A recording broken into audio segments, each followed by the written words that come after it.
Hi, Farah. Hi. I'm a huge fan, Farah. I've watched all your movies, interviews, and variety shows. Binili ko din lahat ng mga albums mo. Really? Thank you so much. Para sa'yo. Oh, cute! Thank you so much. Yung puso ko. I'm so tired but I'm so happy. Mukhang itatabi mo yan sa pagtulog, ah. Eto? Ang cute nga eh. Ang sarap sirain. Why? Ang cute kaya. May camera sa isang mata niyo. What? Ano? Sure lang ako. Hey. O, bakit? I want you all to find someone for me. Pangalan. Wait, nakalagay sa stuff to yung pangalan niya. Alright, Jim Arcado. O, ano ang traso nito? Binigyan niya ako ng stuff toy na may hidden camera. Ano? Hindi kami na bahala. Thank you. I owe you one. Trabaho. I don't know if you can hear me, but... Hi! You won't be able to run and hide. Kasi they've already tracked you. And you will rot in jail. Baka nga nasa labas ng bahay mo yung mga polis eh.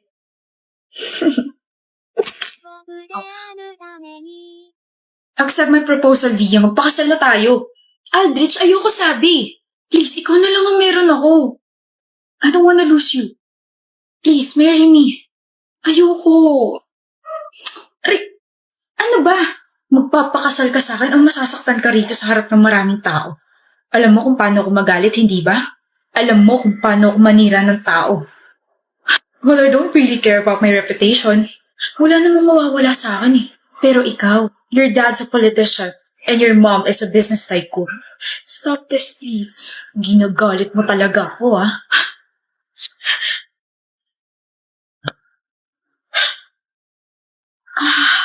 Wala kang karapatan saktan niya sa babae, ah. Gusto mo ba ako magpakulong sa'yo? Miss, okay ka lang? Oh my gosh. Halika, sumama ka sa akin sa presinto. Cut! Sino ka? Hindi mo ba nakikita na nagsushooting kami rito? Isa kang malaking sagabal. Nakakailang takes na kami tapos bigla kang sumulpot. At sinuntok mo pa ang isa sa pinaka-iniingatan naming artista. Wait. Shooting to? Ano ba sa tingin mo? Do you want me to sue you? Direk, okay lang po.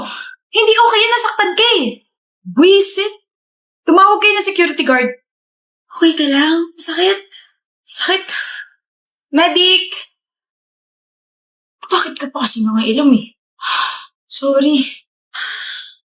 Good morning, Lauren. Ano yung nasa mukha mo? Makeup. Sabi mo kasi try ko na mag-makeup. Tada! Ang ganda, diba? Sabi ko, bumili ka muna. Hindi ko sinabi gamitin mo agad. Mukha kang panda, Bebs. Pandas are cute. Ikaw lang yung panda na hindi cute. Pero... Hoy, Carmina. Ba't ka tumatawa, Rabi? Ano klaseng mukha yan? Pangit. Ha? Naglagay ka pa ng makeup. Kala mo naman kinaganda mo yan. Kakasira ka naman ng araw. Sorry. Tapos tumabi ka pa kay Lauren. Eh di lalo ka ng liit. Diba, Lauren? Sino ka para insultuhin siya? Sino nagbigay sa'yo ng karapatan para pagsalitaan siya ng masasakit na salita, ha? Totoo namang pangit siya. Ikaw yung pangit dito. Sa ugali ka na nga lang babawi, kinulang ka pa. Hoy, Rabis, mag-sorry ka sa kanya. Ayoko. Magsasorry ka o babatukan ulit kita. Sa pangalawa kong batok, baka makalimutan mo na pangalan mo. Mag-sorry ka kay Carmina. Sorry. Wag mo nang kakausapin at lalapitan tong kaibigan ko kung hindi kakaratihin kita. Alis! Okay lang naman ako, Lauren. Di ka pangit, maganda ka, Carmina. Di lang patay yung eyeliner mo. Tsaka, di lang masyadong maayos yung eyeshadow mo. Pero maganda ka. Kaya halika sa CR at bubuharin natin yung makeup mo. Mag-lip tint ka muna tsaka mag-overnight ka sa bahay namin. Tuturuan kita mag-makeup. Love mo talaga ako, best friend, no?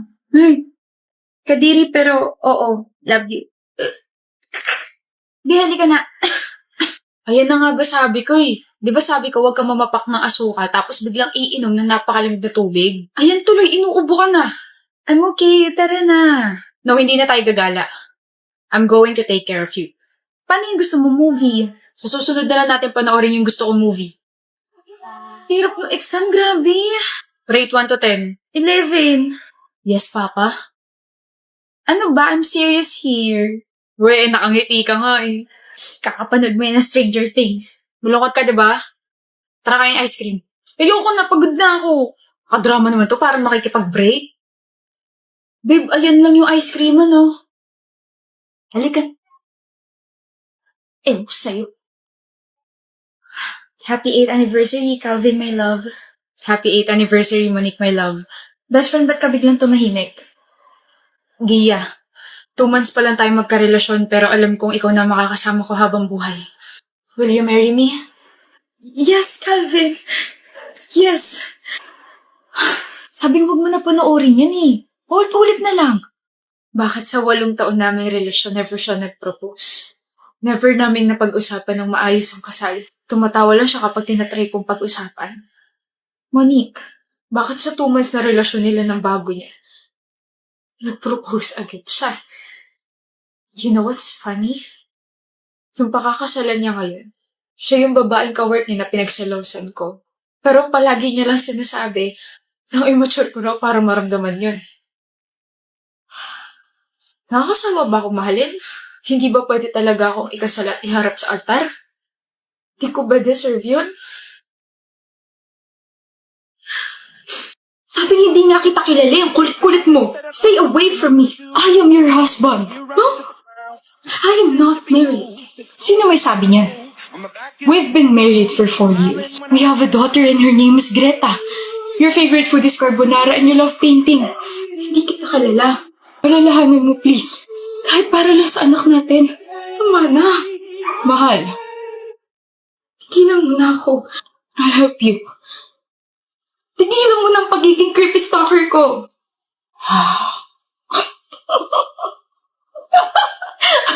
I don't know kung ano kailangan mo sa akin. Just stay away from me. Tigilan mo na ako. 4 na taon mo na akong ginugulo. 4 na taon mo na ako sinusundan. So hindi ka nga nawala ng alaala. Naalala mo ko? Naalala mo ko stalker mo? Hindi ako nawala sa isipan mo. Huwag kang lalapit. Huwag kang lalapit. Sobrang saya ko na naalala mo pa ako, Mia. Sisigaw ako. Nasa eskinita tayo, walang makakarinig sa'yo. Hihingi ako ng tulong. I'm warning you. O sige, bibigyan kita ng 2 buwan. Babalikan kita at sa pagbabalik ko, hindi ka na nila makikita pa. Mamumuhay tayo sa malayo. Magpapakasaya. Ikaw ang hindi na makikita pa. I warned you. Pero hindi ka nakinig. The president's daughter is now safe. Clean the mess and bury the body somewhere else. Darius. I told you not to go out without me. Gutom na ako. Gusto ko ng burger. It's burger, not burger. Look, how many times do I have to tell you na linyahan mo nga yung mga parts na kailangan bigyan ng meaning, Emily? What if bigyan ko ng meaning kung meron tayo? What? Wala, Aidan. Sorry kalimutan ki. My fault. It's my fault, not my faults. Alam ko. Whatever. And that's it for our report, ma'am. Hanep, ang galing mo talaga. Tapos grabe ka mag-English. Yung iba ron, hindi ko maintindihan. My blooding is nose. My nose is bleeding, not my blooding is nose. Yes, me who? What? The who is you to correct my grammarly? Gulo mo kausap? Wala ka lang sense of humorness. Humorness. Ang lukot-lukot siguro ng buhay mo, no? Gusto mo bang jowain na lang ako? It's very laughing. Oh, uwi ka na? Sabay na tayo. Total pares naman tayo ng feelings para sa isa't isa, diba? What? I mean, nasa iisang subdivision lang tayo nakatira. Okay. Pero parehas tayo ng feelings para sa isa't isa, diba? Who told it you? OMG. Did you just... Marunong din naman ako mag-joke. Hindi halata. Pero hindi ko alam kung masasaktan ako sa sagot mo o matatawa eh. Pero ox lang. Ang importante, I is the like who you. It's I like you. I like it too. Beast. Wala nang bawian, Aidan. Tayo na ba? Sinasagot na kita. Shut up. Akala ko ba sabay tayo? Let's go. Ito na nga. May girlfriend ka na, so? Wala pa, pero liligawan ko na. Maganda, mabait, matalino, matangkad. Nasa kanya na lahat, paring Philip. Walang eki sa personality niya. Wala. She's almost perfect. She's also clingy, loyal, and sweet. Wala ka nang hihilingin pang iba. Ganun ba? Basta. Alam kong ito na ang mapapangasawa. Hello, nagkaaminan na kaya kami. Tsaka alam mo namang date to marry ang peg ko, di ba? Hindi ko na pakakawalan to. Bakit parang ano? She's too good to be true. Parang punong-puno ng red flags yan, ah. Inggit ka lang yata kasi nagloko sa'yo ex mo, eh. Walang personalan gunggong na to. Hindi ko kailangan ng opinion mo. Basta gusto ko siya at gusto niya. Period. What if i-test mo siya? Ganito gawin mo. Anong gagawin? Hi, Cha. Oh! Hi, Lucy. Parang ang lalim yata ng iniisip mo. Si Philip kasi kung ano-ano pinagsasabi. Huh? What's wrong with him? Sabi niya kasi puno ka raw ng red flags. Grabe naman siya. Hindi naman niya ako kilala para sabihan ng ganun. I know, right? May pogi, oh. OMG. So, bakit ka lumingon doon? Bakit hindi sa akin? So, hindi ako pogi? It's not what you think. Isasend ko kasi sa friend ko. Mahilig kasi yun sa pogi. Sus, edi picture ko na lang isend mo. Bakit ko naman isasend yung picture mo sa kanya? Kasi pogi ako. No, hindi ka kaya pogi. Tsaka mataas yung standards niya. Bahala ka nga dyan. Oo. Sinunod ko lang naman yung sinabi ni Philip, eh. Hindi ko tuloy alam kung saan ako masasaktan. Yung sinabi niya hindi ako pogi. O doon sa paglingon niya sa poging lalaking dumaan. Philip, gonggong ka. Philip!